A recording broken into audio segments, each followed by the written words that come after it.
massacre of school children in Pakistan. You think we are a nation who is only known for terrorism, but you're not aware that we own it when it comes to optimism. You can keep on thinking of the odds and stay in fright, or you can trust the facts you're about to witness by sight. We're not the troublemakers that the world think we are.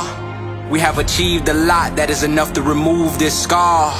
Let's start believing that our economy holds great potential and step forward to explore the prospects, cause that's essential.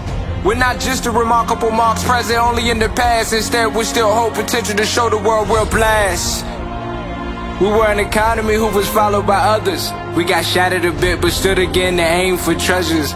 We made mistakes, faced the consequences and suffered. This taught us a lot and enabled us to keep ourselves covered. We moved hills, gained titles and made many other records. Our nation survived the turmoil and made its way through hazards. How can you doubt a nation who doesn't give up at any cost? Pakistan always come back on track when the world think it's lost. We're tough, skilled, talented and unstoppable.